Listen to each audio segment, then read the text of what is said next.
राधे राधे। जय श्री कृष्णा। बैसाख माह के कथा के अंतर्गत 11वें अध्याय की कथा इस प्रकार है। राजा मैथिल ने पूछा कि जब कामदेव भस्म हो गए तो फिर उसकी उत्पत्ति कैसे हुई।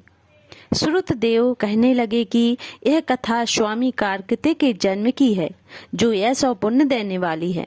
जब महादेव जी ने कामदेव को जला दिया तो उसकी स्त्री रति अपने पति को भस्म हुआ देखकर शोक से मूर्छित हो गई। जब 2 घड़ी के पश्चात उसकी मूर्छा गई तो वह अत्यंत विलाप करने लगी, जिससे सारा तपोवन दुखमय हो गया। अब रति ने चिता में जलकर शरीर त्याग देने का विचार किया और अपने पति के मित्र बसंत को पति की अंतिम क्रिया करने को बुलाया। जब वह चिता बना रही थी कि बसंत भी वहां आ गया।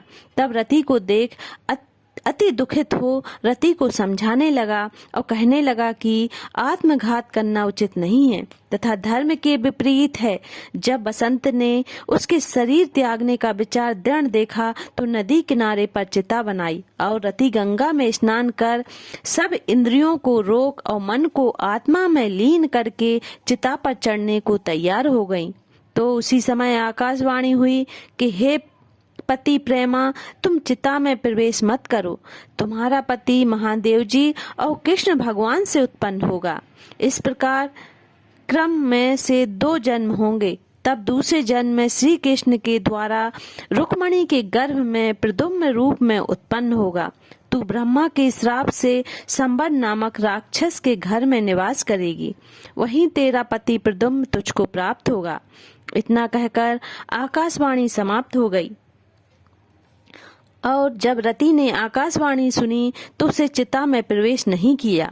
फिर जिनके कार्य की सिद्धि के लिए श्री शिव जी ने कामदेव को भस्म कर दिया था, उन सब देवताओं ने बृहस्पति, इंद्र, अग्नि को आगे करके रति को वरदान दिया कि अब से तेरा पति अनंग कहलाएगा और अंग वाले की तरह मरा हुआ भी दिखाई देगा। और फिर कहने लगे कि पूर्व काल में तेरा पति सुंदर नाम का राजा था। उस जन्म में भी तुम इसकी पत्नी थी, परंतु रज संकर कारणी होने के कारण तुम्हारी यह दशा हुई। अब बैसाख मास में मंदाकिनी नामक नदी में स्नान करके मधुसूदन भगवान का पूजन तथा उनकी दिव्य कथा सुनने से, अच्छुन्य शयन नाम काम का व्रत करने से तुम्हारा पति अवश्य तुमको मिल जाएगा। रति को इस प्रकार वरदान देकर सब देवता अपने अपने स्थान को चले गए और रति ने भी क्लेश से निवृत्त होकर मेष की संक्रांति में गंगा स्नान कर पवित्रता से अच्छुन्य शयन व्रत को धारण किया। इस व्रत के करने से उसको उसी समय कामदेव दिखाई दिया। उसने बैसाख मास में कर्तव्य धर्म नहीं किया था, इसी कारण परमात्मा का पुत्र हो पर भी अंगहीन हुआ। श्रुतिदेव कहने लगे कि जब महादेव पार्वती ही के सम्मुख खड़े हुए अंतर्ध्यान हो गए तो पार्वती जी खड़ी रह गईं और सोचने लगी कि अब क्या किया जाए, तथा उनके पिता हिमाचल उन्हें अपने घर पर ले गए। परंतु पार्वती श्री शिव जी के गुणों पर इतनी मुग्ध हो गईं कि उन्होंने अपने मन में धारण करके गंगा तट पर जाकर घोर तप करने लगी। भोजन आदि छोड़कर तप करते करते बड़ी बड़ी जटाएं उनके सिर पर हो गईं। इस प्रकार 1000 वर्ष तक शिव जी की आराधना करती रहीं।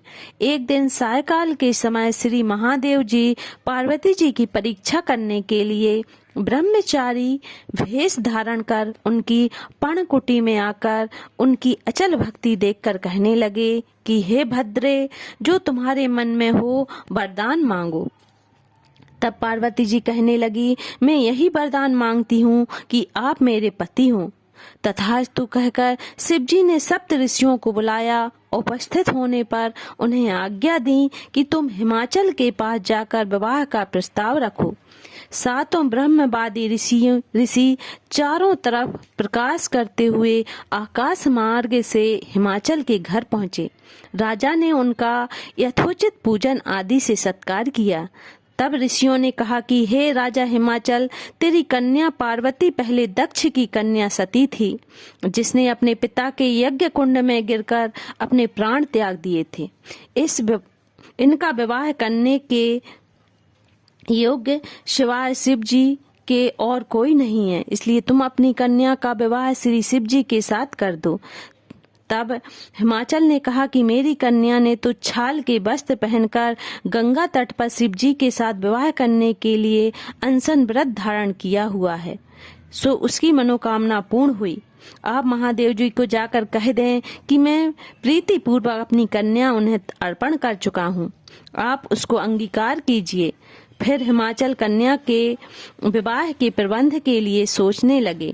उधर सप्त ऋषि भी श्री महादेव जी के पास पहुँचे और विवाह निश्चित करके चले गए।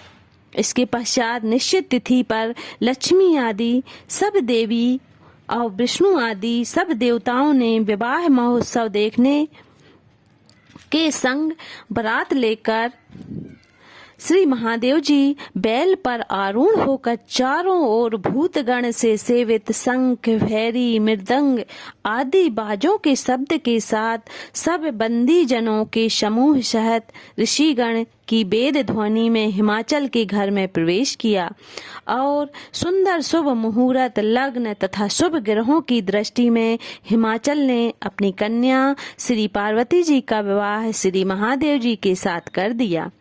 महोत्सव के पूर्ण होने पर श्री शिव जी लौकिक धर्म का पालन करने लगे। संपूर्ण सिद्धियां और रिद्धियां से युक्त इंद्र के भवन के समान हिमालय के शिखर पर नंदिनी के तीर पर वन के बीच में, जहां भौरे गुंजते थे और पक्षी अपना सुंदर शब्द करते थे, पार्वती जी के साथ दिव्य 1000 वर्ष तक रमण करते रहे। जब श्री शिव जी पार्वती जी के संग नित्य रमण करते रहे परंतु गर्भ स्थिति न हुई तो देवताओं को अति चिंता हुई और सब मिलकर इसके कारण को सोचने लगे कि नित्य ही पार्वती जी के गर्भ स्राव होने के कारण हमारे कार्य की सिद्धि नहीं हो रही है। फिर विचार कर अग्निदेव को बुलाया और उनको समझाया कि जिस समय महादेव जी रमण कर चुके हों तुम उनके सामने चले जाना। पार्वती जी तुमको देखकर लज्जा के मारे वहां से हट जाएंगी और तुम शिव जी को अपनी बातों में लगा लेना और शिष्य समान के बहुत से प्रश्न करना तथा समय लग जाने पर पार्वती जी की गर्भ स्थिति हो जाएगी।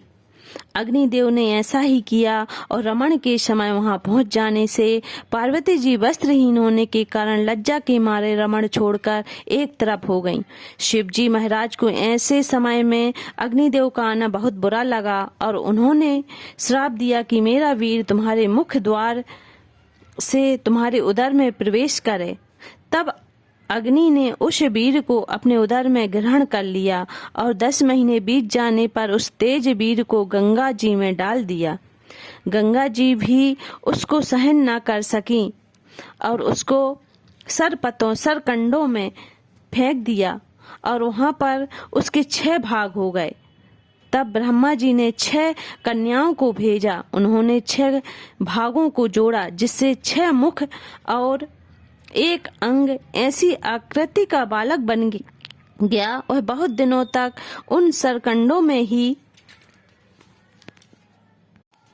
पड़ा रहा। एक दिन श्री महादेव जी और पार्वती जी बैल पर चढ़े जा रहे थे कि सहसा पार्वती जी के स्तनों से दुग्ध की धारा बहने लगी। तब पार्वती जी ने श्री महादेव जी से इसका कारण पूछा तो श्री महादेव जी बोले, हे देवी, मैं इसका कारण कहता हूँ। देखो, यह पास में ही तुम्हारा पुत्र पड़ा हुआ है।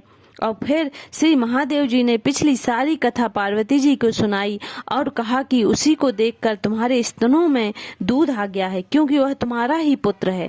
महादेव जी की यह बात सुनकर पार्वती जी ने उस बालक को उठा लिया और अपनी गोद में बिठाकर उसको अपने स्तनों का दूध पिलाने लगी। इस प्रकार पार्वती जी पुत्र स्नेह में मुग्ध होकर उसको कैलाश में ले गईं और उसका पालन पोषण करने लगी।